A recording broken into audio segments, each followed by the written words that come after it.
교회 소식 함께 보시겠습니다. 오늘 어버이줄 맞이해서 모든 어버이들께 하나님의 은혜와 평강이 날마다 충만하시기를 기원드립니다. 오늘 어버이 주일을 맞이해 우리 모든 어버이들께 선물을 준비했습니다. 70세 이상 되시는 우리 교회에 출석하시지 않더라도 집에 가정에 이렇게 부모님이 계신 분은 말씀을 하시면 선물을 드리도록 하겠습니다. 그리고 선물을 가져가실 때 또 성함 체크를 해주셔야 누락된 분들 파악하기가 용이합니다. 소속원들 전화를 신방해달라고 말씀을 드렸는데 아주 정성스럽게 이렇게 순종하셔서 전화 신방해 주신 분들께 진심으로 감사드리고 앞으로도 좀 지속적으로 관심을 갖고 이렇게 전화도 해 주시고 하셨으면 고맙겠습니다.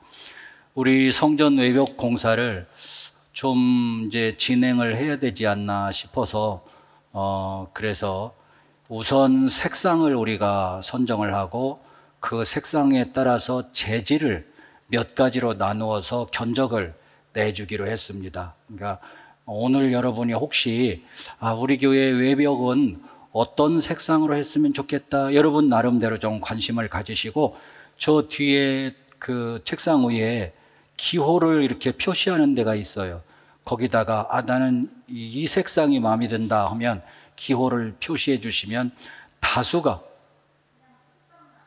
색상만이에요. 다수가 선택하는 색상으로 이제 그 견적을 내는데 여러 가지 재질을 이렇게 따라서 견적을 내서 당회에서 결정을 하고 공사를 하려고 이렇게 생각하고 있습니다. 이제 다 함께 묵상기도 드리심으로 주일 2부 예배 시작합니다. 기도하겠습니다.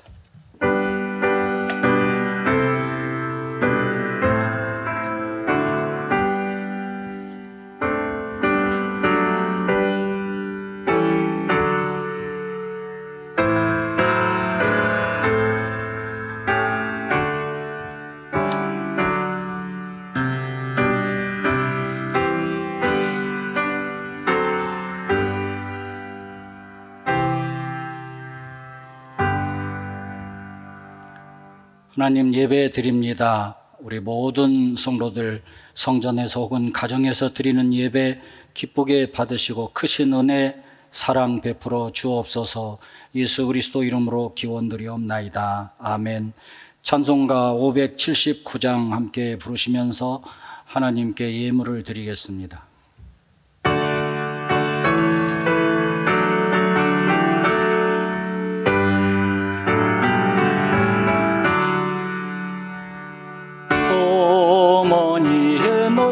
사랑 귀하고도 귀하다. 그 사랑이 언제든지 너를 감싸줍니다. 내가 울 때 어머니는 주께 기도드리고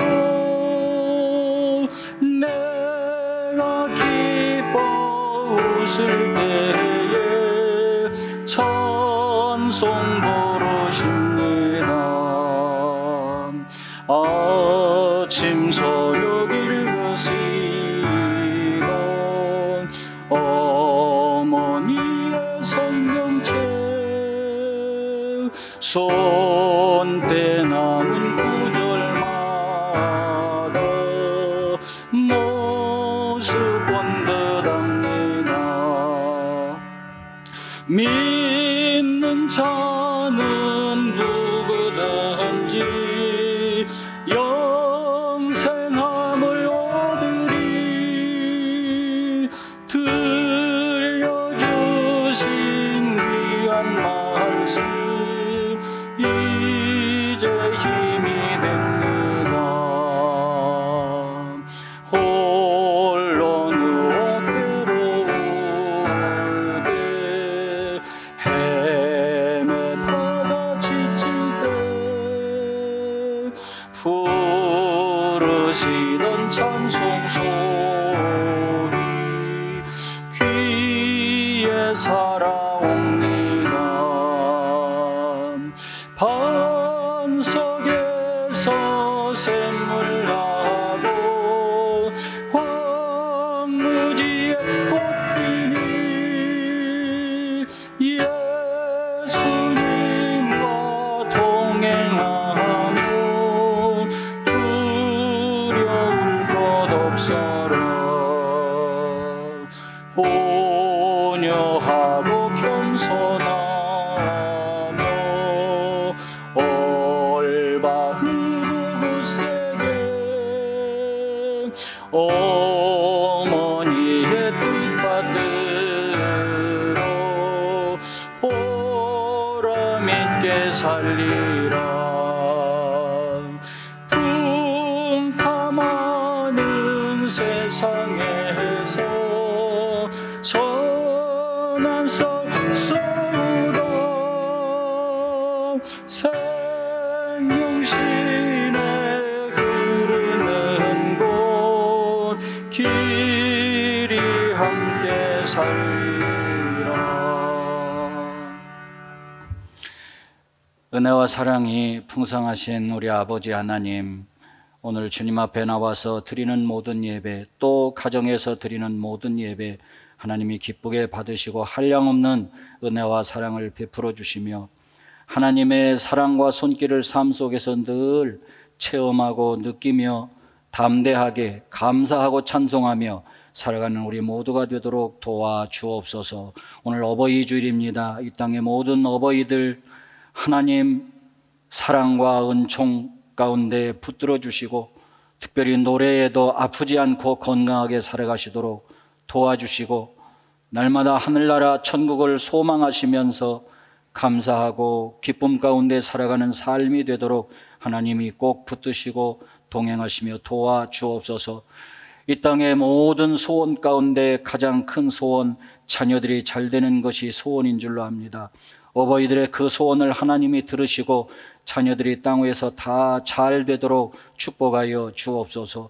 어딜 가든지 무엇을 하든지 형통하도록 도와주시고 우리 자녀들이 아프지 않고 건강하게 살아가도록 도와주시고 또 여기저기 하나님이 돕는 자를 붙여주시어서 창대, 형통, 융성, 평강하도록 그리고 재물 얻을 능도 얻어서 거부가 되어서 한나라 사회도 부여하고 땅 위의 선한 사회도 부여하며 복되고 보람있게 살아가는 우리 자녀들이 되도록 축복하여 주옵소서. 이삭처럼 요셉처럼 다니엘처럼 우리 자녀들을 축복해 주셔서 부모님들이 기뻐하며 감사하며 웃으며 살아가실 수 있도록 축복해 주시옵소서. 예배의 은혜 넘치도록 베풀어 주실 줄로 믿고 감사드리며 예수 그리스도 이름으로 기도하옵나이다. 아멘.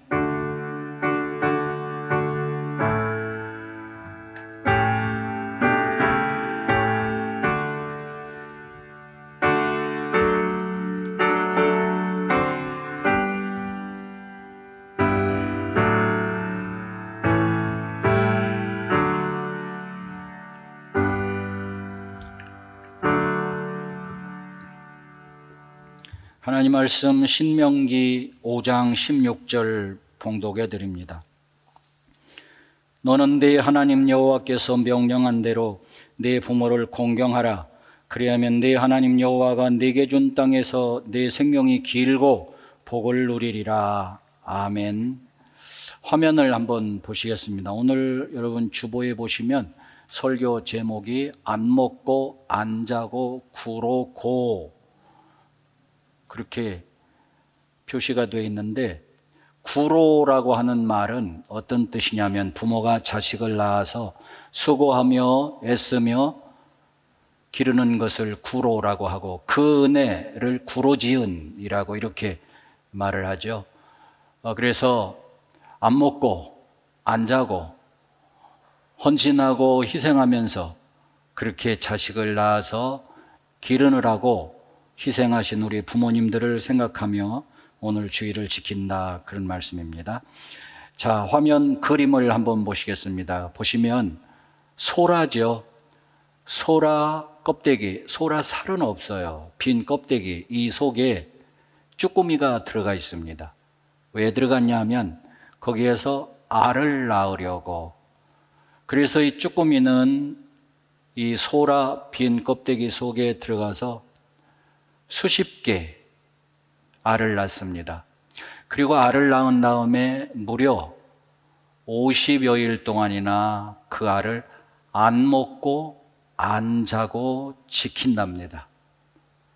그래서 50여일 만에 쭈꾸미 알에서 쭈꾸미 새끼들이 부화해서 나오면, 그럼 이 쭈꾸미가 이제 소라 껍데기 속에서 나와서 기어가는데 너무 지쳐서, 안 먹고 안 잔 게 50여일이니까 얼마나 지치겠어요. 너무 지쳐서 이 쭈꾸미, 엄마 쭈꾸미는 다른 포식자에게 잡혀 먹든지 아니면 지쳐서 쓰러져 죽든지 그렇게 해서 일생을 마감한다 그래요. 그러니까 한낱 미물인 쭈꾸미에게도 야, 이렇게 정말 지극한 모성애가 있다 하는 거죠. 그 다음에 두 번째 그림 보시겠습니다. 거미입니다. 거미는 알을 낳을 때 저렇게 나뭇잎을 뚜루 말아가지고 이제 그 속에 알을 낳는데, 여기 덮개, 지금은 덮개 이렇게 거미줄을 다 떼어난 상태이지만, 이제 알을 낳을 때는 이 덮개를 이 거미가 수만 번을 왔다 갔다 하면서 거미줄로 덮어버린대요. 그래서 물도 새지 않고 다른 어떤 천적들도 들어올 수가 없고, 이제 이 염낭 속에서, 이 주머니 속에서 이제 엄마 거미가 알을 낳는데 보통 한 수백 개 정도 알을 낳는다고 하죠. 그러면 이제 그 알에서 보름이 지나면 새끼들이 부화하는데, 새끼들이 태어나면 어디 뭐 먹을 게 없는 거죠. 이제 이 엄마 거미가 밖으로 나올 수도 없고, 그 염낭 안에, 주머니 안에 다 사방이 막혀 있기 때문에, 그래서 아무것도 먹을 것이 없어서 이 엄마 거미는 자기 살을 새끼들한테 내어준대요. 딱딱한 부분은 자기가 쪼아가지고 그렇게 새끼들이 먹을 수 있게. 그래서 엄마 거미도 새끼들 이렇게 안 먹고 안 자고, 그래서 부화시켜서 새끼들 태어나게 하고, 나중에는 자기 몸을 새끼들한테 이렇게 먹이로 내어주고 일생을 마친다. 정말 한낱 미물인 거미한테도 이런 모성애가 있었다 하는 것을 엿볼 수가 있습니다. 또 그 다음에 세 번째 그림을 보시면 펭귄이죠. 펭귄이 막 이제 품고 있던 알에서 새끼가 부화해서 나오는 그런 모습입니다. 여기 이 알을 그동안에 품고 있던 펭귄은 아빠 펭귄입니다.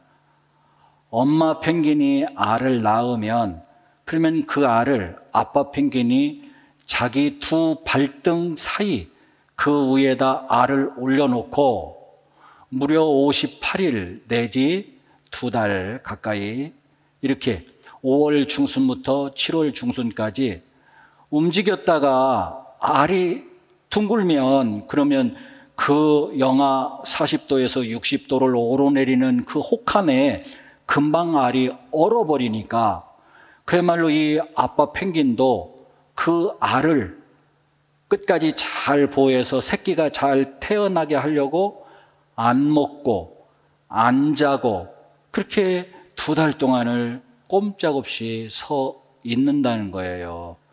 그러면 이제 엄마 펭귄이 알을 낳아놓고 그리고 바다로 나가서 바다에서 새끼가 부화해서 태어날 때쯤 될 때까지 바다에서 많은 물고기를 먹고 배에다 채워가지고 새끼가 막 부화할 때쯤 되면 돌아온대요. 돌아와서 새끼가 부화했어요. 태어났어요. 그러면 새끼의 앞에 자기가 바다에서 배에다 채워온 고기를, 물고기를 다 토해 놓는데, 놀라운 건 여러분 2달 동안 아빠 펭귄이 안 먹었잖아요. 그러면 아빠 펭귄도 얼마나 배고프겠어요. 그런데 엄마 펭귄이 배에다 채워서 와서 토해 놓은 물고기 하나도 안 먹는데요. 왜? 새끼 먹으라고. 그래서 아빠 펭귄은 그 배고프고 허기지고 지쳐서 물고기 잡아먹으려고 바다로 가다가 중간에서 쓰러져 죽는다는 거예요. 세상에 저런 미물에도 저런 부성애, 저런 모성애가 있구나 하는 거죠. 또 하나 그림을 보겠습니다. 이 그림은 가시고기입니다. 여러분이 보실 때 오른쪽에 좀 초록색 비스듬하게 해가지고 둥지가 있죠. 저 둥지에 보면은 머리가 밖으로 나오고 그 다음에 꼬리가 밖으로 나오고 몸통은 둥지 속에 있어요. 여기서 암컷 가시고기가 알을 방사합니다. 100여 개, 100수십 개 알을 낳으면 그러면 수컷 아빠 가시고기가 그 둥지 속에 엄마처럼 똑같이 저런 모습으로 들어가서 방정해가지고 수정을 시킨대요, 알에다가. 그러면 수정된 이 알을 누가 지키느냐? 바로 아빠 가시고기가 지킨대요. 안 먹고 안 자고 그냥 지키기만 하느냐? 그런 게 아니고 24시간 잠시도 쉬지 않고 그야말로 15일 동안 계속해서 지느러미를, 이 아빠 가시고기가 지느러미를 계속해서 빨리빨리 움직여서 저 둥지 안에 그 100수십 개의 알들이 상하지 않도록 신선한 공기 불어넣어주고 그리고 신선한 물을 넣어주고 그렇게 한다는 거예요. 그런데 제가 참 놀라운 거는 여러분 15일 동안 저렇게 한 다음에 이제 알에서 새끼 가시고기들이 태어나는데, 그런데 그 15일 중간 딱 7일에서 8일 딱 중간이 되면 이 아빠 가시고기가 그 속에, 둥지 속에 들어있는 알을 하나씩 다 꺼낸대요.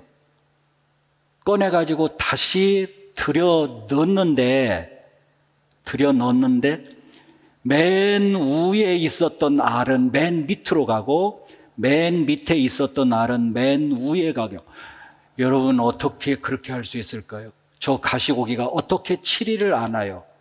저 가시고기가 어떻게 100수십 개의 알을 꺼냈는데 이게 맨 위에 있었는지 이게 맨 아래에 있었는지 어떻게 구분합니까? 정말 신기한 일이죠.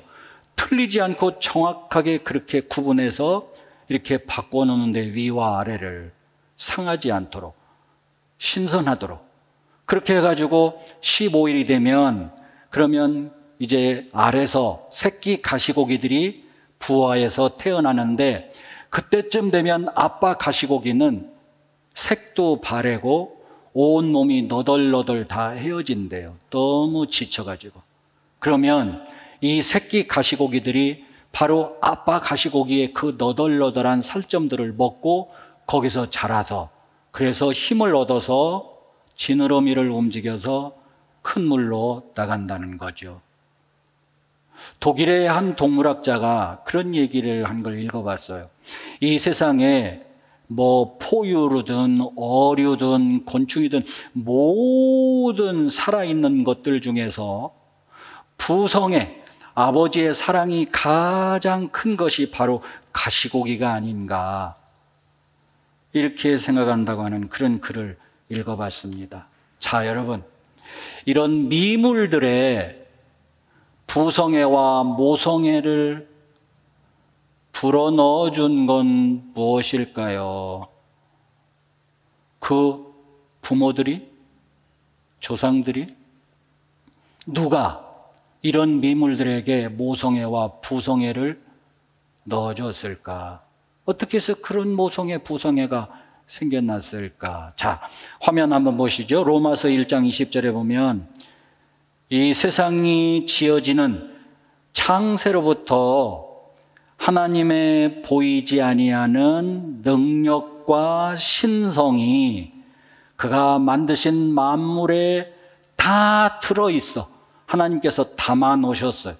하나님이 지으신 모든 만물 속에 하나님의 능력이 들어있고요, 하나님의 신성이 들어있어요. 근데 신성이 뭐냐면 신적인 성품들이에요. 지성, 도덕, 정서, 의지, 그런 것들입니다. 그 중에서 정서, 이 정서가 바로 사랑, 긍휼, 감정 같은 것들이죠. 부성애, 모성애, 이것도 정서이죠. 이런 미물들에게 부성애, 모성애, 하나님이 창조하실 때 담아두셨다, 그런 얘기입니다.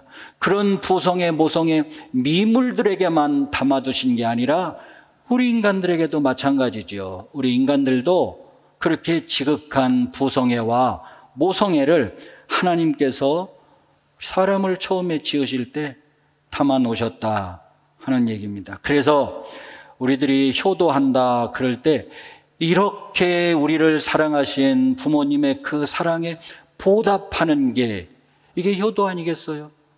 당연히 마땅히 보답해야 되지 않겠습니까? 그런 사랑을 받았는데, 그런 은혜를 받았는데 어찌 나 몰라라 할 수 있겠어? 그건 도리가 아니죠. 보답하는 건 마땅하고, 그래서 천륜이다 일륜이다 얘기하는 게 바로 그런 겁니다. 그런데 어떤 분들을 보면 부모님을 공경하세요, 효도하세요 그러면은 이렇게 흔쾌히 화답하는 게 아니고 좀 뜻찮게 생각하시는 분들도 사실은 없지 않아 있어요. 왜 그럴까요? 그분들 잘못됐다라고 이야기하기 전에 그분들의 마음의 상처들을 우리가 헤아릴 줄 알아야 돼요. 어려서부터 이런저런 연유로 부모님의 사랑을 충분히 받지 못한 사람들은 공경해라, 효도해라, 얼른 와닿지가 않을 수 있어요. 그래서 이런 분들은 그러면 공경하지 않아도 되는 건가? 그건 또 아니죠. 그런 분들은 어떤 마음의 자세를 가지고 효도를 해야 될까? 믿음입니다. 믿음. 왜냐하면 내가 부모님의 은혜, 난 정말 모르겠어. 내가 부모님한테 무슨 은혜를 받았는지 입었는지 난 기억이 안 나. 그럴 때에는 하나님의 말씀이 효도하라, 공경해라 했으니까 믿음으로 공경하고 효도하는 길을 찾아야 하겠습니다. 성경 에베소 6장 1절로 2절 한번 보실까요? 보시면 주 안에서 너희 부모에게 순종해라, 내 아버지와 어머니를 공경해라. 근데 호쿠마 주석책에 보니까 순종의 범위를 정해두었다 그랬어요. 그냥 무조건 순종이 아닙니다.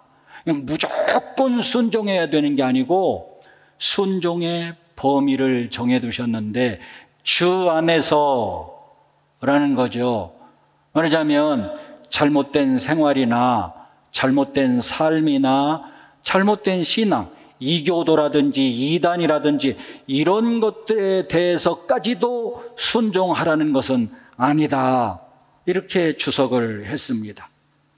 그리고 내 아버지와 어머니를 공경하라. 공경이 뭘까요, 여러분? 공경해라. 공경 얼른 알 것 같기도 하고, 그리고 또 구체적으로 정확하게 뭘까 안 잡히기도 하고요. 존 비비어 박사가 쓴 존중이라고 하는 책 109페이지에 보면 공경이라고 하는 말을 이렇게 풀이했더라고요. 마음속에서 우러나와서 존경과 사랑을 행동과 말에서 보이는 것이다. 말로 존경을 표시하는 거다. 그리고 부모님께 경망스럽거나 불손하거나 건방진 말과 행동을 하지 않는 거죠. 불손한 말 하지 않는 거래요, 공경하는 게. 그 다음에 세 번째, 일을 시킬 때 심부름 시키고 뭐 시킬 때 무시하거나 말로 그러니까 불평하는 말 하지 않는 거래요. 부모님 앞에서 막 불평하는 말 하지 않는 게 부모님을 공경하는 거래요. 또 꾸물거리거나 질색하지 않는 것이고, 노골적으로 곱지 않은 태도를 보이지 않는 것이다. 말투가 부모님한테 말투가 아주 노골적으로 부모님을 무시하고 경멸하는 그런 태도, 이거는 공경하는 게 아니다, 그런 얘기입니다. 이게 잘 보면 제가 빨간색을 칠한 이게 공경이라고 하는 것은 말과 상당히 밀접하게 연관이 돼 있어요. 어떻게 말하느냐, 부모님께 어떤 말버릇을 가지고 있느냐, 이것이 공경과 연관돼 있다. 그러니까 공경하는 사람은 내가 부모님을 공경한다 그럴 때 그 말 버릇이, 말투가 공손해야 됩니다. 공손해야 돼요. 이 세상의 모든 부모들 중에 자식들한테 지청구 먹지 않고 사는 부모들 있을까요? 여러분, 있을까요? 옛날은 몰라요. 그렇지만 요즘 세상에서는 자식들한테 지청구 먹지 않고 사는 부모, 아마 돈 주고도 지청구 먹고 사는 사람은 부모밖에 없을 것 같아. 자식들한테 죽겠다고 돈을 모아서, 그래서 돈을 그냥 주고 싶어서, 주는 게 즐거움이라서 그래서 돈을 주고 그러고도 지청구 먹는 게, 이게 난 부모밖에 없다, 이 생각을 하는데, 제가 40년 넘게 목회해 보면서 이게 겪어보니까 그래요. 겪어보니까. 그런데 여러분, 부모님들은요, 자식들한테 지청구 먹으면 노엽다, 아이고 섭섭하다 그러실까요? 글쎄요, 사람이니까 당장은 조금 섭섭한 마음이 생길는지는 몰라도 아닙니다. 섭섭해하지 않더라고요. 제가 이렇게 보니까 모든 부모들이 다 똑같아요. 자식들한테 지청구 먹어요. 근데 지청구 먹는데 그 지청구 했다는 것 때문에 꽁 한다든지 노여워한다든지 섭섭해 한다든지 아니더라고요. 아니에요. 왜 그럴까요? 자식이니까요. 부모니까 자식이니까. 아까 여러분 그림에서 보셨죠? 그런 모성애, 그런 부성애가 이게 본능으로 속에 있는데, 여러분 어떻게 계속해서 자식 꽁하고 미워하고 노여워하고, 안 돼요. 되지가 않아요. 부모들은 자식들한테 살과 뼈를 다 깎아 주어도 그래도 아깝지가 않아요. 저는 어떤 분 돌아가실 때요, 그런 분 봤어요. 제가 목회하니까 수많은 사람들 임종을 봅니다. 정말 지긋지긋하게 부모 속을 속였어요. 사업을 하다가 몇 번씩 둘러엎었어요. 그래서 부모님 진짜 애간장 태우고 부모님한테 얼마나 많은 돈을 갖다 쓰고 없앴는데, 근데 그 아버지가 돌아가실 때 이렇게 유언을 하면서 돌아가시더라고요. 야, 내가 너한테 더 못 줘서 마음이 아프다. 이게 부모님이더라고요. 이게. 아니 세상에, 이놈아 너 어떻게 살 거냐, 너 좀 정신 좀 차려라, 그게 아니라 야, 내가 더 못 줘서 마음 아프다고, 그리고 그게 마지막 말씀으로 돌아가시는 부모 봤어요. 우리 공경하라는 이 말씀, 저는 구약 성경에서 찾아보면서 하나 좀 특이한 사실을 발견했는데, 한번 화면에 출애굽기 20장 12절 이제 띄워보시죠. 여러분, 출애굽기 20장 12절, 이것은 십계명에 나오는 그 말씀입니다. 십계명은 뭡니까? 하나님이 모세에게 돌판에다가 불로 새겨서 주신 말씀이 십계명이에요. 돌판에다가 불로 새겨주셨는데 뭐라고 했냐면, 네 부모를 공경하라. 명령형입니다. 명령입니다. 공경해라. 네. 이게 출애굽한 지 약 석 달경쯤 지나서 주신 말씀입니다. 자, 출애굽에서 쭉 지났어요. 40여일이 지났습니다. 40여일이. 그래서 이제 가나안 땅을 눈앞에 두고 있습니다. 이제는 요단강만 건너서 들어가면 가나안 땅입니다. 자, 가나안 땅이 눈앞에 보이는 바로 요단강만 건너가면 되는 그때의 모압 평지에 모세가 이스라엘 백성들을 앉혀놓고 마지막 고별 설교합니다. 이 설교 끝나고 모세는 죽어요. 마지막 고별 설교에서요, 모세가 뭐라고 하냐면, 그 다음 성경 기절을 한번 보실까요? 신명기 5장 16절, 오늘 읽은 본문 말씀이기도 한데 뭐라고 그래요? 내 부모를 공경하라. 모세의 마지막 고별 설교입니다. 내 부모를 공경하는데, 여러분 아까 하나님은 명령형을 쓰셨는데 여기 모세는 절대형을 썼어요. 절대형. 뭔 뜻이에요? 절대로 반드시 내 부모를 공경하라, 그런 얘기입니다. 자, 모세가 지금 고별 설교하는데 서두에 절대로 내 부모를 공경하라 이렇게 설교하고, 그 다음에 설교 쭉 하다가 중간쯤 가서 한번 보시죠. 신명기 21장 18절 21절 중간쯤 가서 부모 속을 썩이고 말 안 듣는 자식이 있다. 어떻게 하면 좋겠느냐? 돌로 쳐라. 이 설교를 또 해요. 모세의 고별 설교 서두에도 공경해라. 중간쯤 가서 말 안 듣는 자식 어떡할까? 돌로 쳐라. 그 다음에 모세의 고별 설교 끝부분에, 마지막 다시 넘어가서요, 고별 설교 모세의 고별 끝부분에 맺은 말에 부모를 공경하라 또 해요. 그 부모를 경홀히 여기는 자는 저주를 받을 것이요 모든 백성은 아멘할지라. 여러분 얼마나 중요하면 모세의 고별 설교에 이렇게 3번씩 해서 강조한 그런 내용은 부모 공경하라는 말이에요. 다른 거 없어요. 얼마나 중요하면 가나안 땅에 너희들이 들어가서 살 때, 이제 농사를 지으면서 살 때 너희들 정말로 명심하고 또 명심하고 또 명심해야 될 게 있는데, 절대로 지켜야 되는 게 있는데, 그게 뭐냐면 부모 공경하는 거다 하는 말씀이에요. 여러분 신명기 21장에 조금 전에 부모를 경홀히 여기고 공경하지 않으면 돌로 쳐라 그랬는데, 그 부분을 한번 보시죠. 13번 그 다음에 여기 보시면, 자, 이 자식은 불효했으니까 돌로 쳐라 이렇게 말하지 않고요, 악을 제거하기 위해서 돌로 쳐라. 난 여기에서요 중요한 사실을 하나 발견했어요.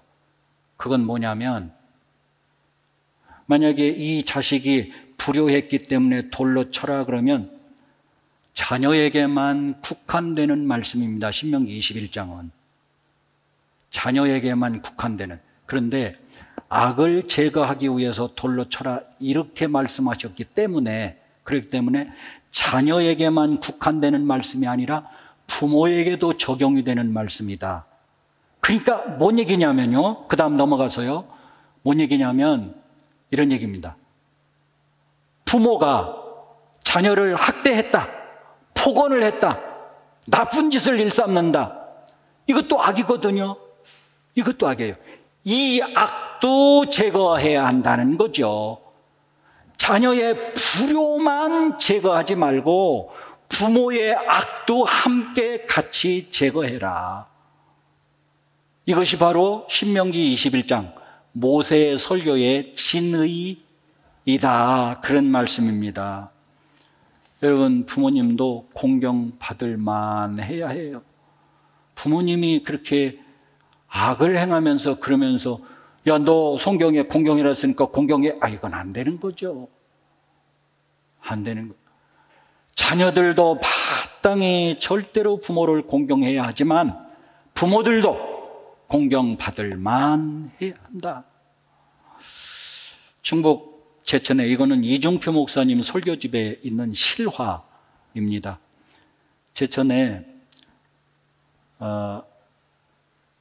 아주 굉장히 술과 노름으로 쩔은 아버지를 둔 가정이 있습니다. 지긋지긋합니다. 술과 도박에 빠져갖고 도무지 헤어나오질 못하는 거예요. 이분은 스스로 내가 술과 도박을 이제 끝내야 되겠다 해가지고 자기가 자기 손으로 자기 손가락을 잘랐어요. 그런데도 못 끊었어요. 손가락이 다 잘려나가니까 손으로 화투를 잡을 수가 없으니까 대리자를 불러서 같이 둘이 함께 노름판에 가가지고 또 노름하는 거예요. 가산이 다 탕진됐습니다. 먹고 살 수가 없습니다. 그러니까 엄마가 싹바느질을 해가지고 거기서 받은 아주 정말 그 조그만의 그 돈을 가지고 보리쌀 사가지고 죽을 끓여서 식구들 먹고 살고 그랬대요. 그런데 어느 날 이 아버지가 노름을 하다가 돈이 없으니까 집에 들어와서 자기 아내한테 돈 내놓으라고. 그러니까 돈이 어디 있냐고 싹바느질을 해갖고 그거 품삯 쥐꼬리만큼 받아서 그거 가지고 보리쌀 사서 죽 끓여 먹는데 무슨 돈이 있냐고. 그러니까 막 이 아버지가 장롱이고 뭐고 막 다 뒤지다가 진짜 돈이 없으니까 홧김에 방 안에 있던 아들을 집어서 밖에다 집어 던져버렸대요. 마당에다가. 그래서 그 아들이 허리를 다쳐가지고 곱추가 됐대요. 이 아들이 곱추가 되니까 밖에 나가면 애들이 놀리고 어디 뭐 나갈 수도 없고 그러니까 집에서 참 공부만 했대요. 그래서 그 아들이 공부만 그냥 해가지고 참 다행히도 잘 돼서 판사가 됐대요. 판사가 됐는데 이 아들이 그랬다는 거예요. 아버지 하나만 내 소원 들어주세요. 아버지가 이거 들어주시면 내가 판사 임용을 받고 이거 안 들어주시면 나 판사 임용 안 받겠습니다. 그는 시골에서 말입니다. 아들이 판사에 합격이 됐는데 임용을 받아야 되지 않겠어? 그래 내가 들어줄게. 이제 노름 좀 그만하세요. 그거 못 지키니까.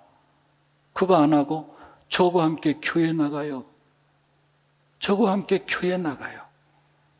그 이 아들이 어려서부터 아빠 하나님 구원해달라고 그렇게 기도를 한 모양이에요. 하나님이 그 기도가 쌓이고 쌓였잖아요. 그러니까 하나님이 감동하셨어요. 그래서 그 아들이 판사 임용을 받는 걸 계기로 해가지고 이 아버지가 교회에 왔어요. 교회에 왔는데 정말 은혜를 받았어요. 은혜를 받고 변화가 됐어요. 은혜 받고 변화되니까 그 못 버리는 그 못된 습관, 술과 노름을 끊게 됐어요. 그래서 이 아들이 아버지를 지극정성으로 공경하고 효도하고 그 아버지는 공경받을 만한 그런 삶을 살고 얼마나 정말 보기에 아름답고 멋진 일입니까? 바로 그거죠. 오늘 우리들도 우리 부모들도 그렇습니다. 무조건 그냥 이놈의 자식이 부모한테 그러면 돼 이렇게만 하려고 그러지 말고 공경받을 만하도록 하자. 그리고 자녀들도 절대로 부모님을 공경하자. 이것이 약속 있는 하나님이 약속한다고 말씀하신 계명입니다. 이렇게 해서 약속대로 땅에서 잘되고 장수하는 축복 누리시는 여러분 다 되시기를 주님의 이름으로 축원합니다. 기도하겠습니다. 하나님, 오늘 주신 말씀 마음에 깊이 간직하고 새기고 부모를 공경하는 자녀들이 되게 해주시며 또 부모들도 공경받을 만한 그런 삶을 살아가도록 인도하시고 도와주옵소서. 부모를 공경하여 성경에 약속된 대로 그 모든 축복도 받아 누리며 살게 도와주시옵소서. 예수 그리스도 이름으로 기도하옵나이다. 아멘. 찬송가 275장 부르시겠습니다.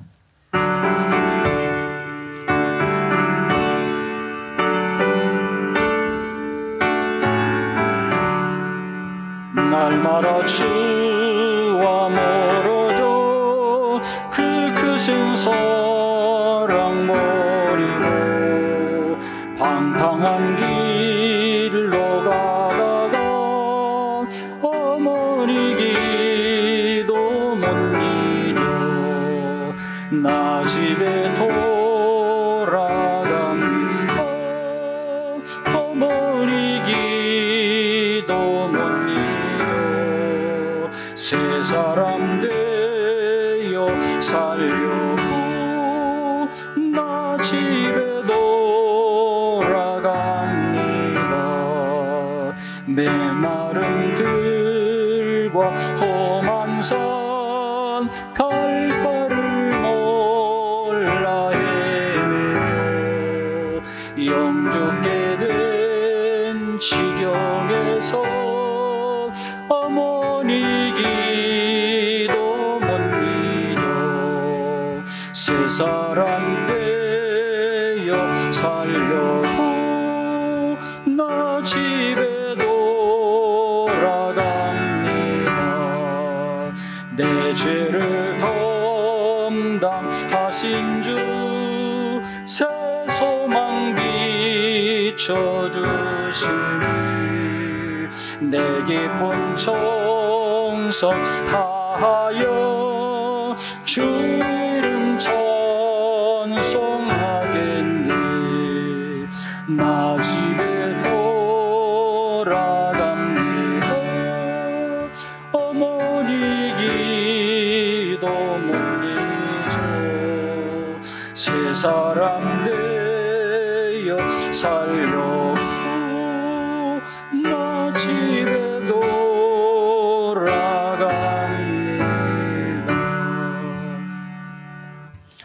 지금은 우리 주 예수 그리스도의 충만하신 은혜와 하나님 아버지 극진하신 사랑과 성령님 감동으로 역사하시고 도우시고 위로하시고 평강으로 축복하시는 은총이 우리 모든 성도들 머리 위에, 특별히 우리 어버이들 위에 늘 충만토록 함께 하옵시기를 간절히 축원하옵나이다. 아멘.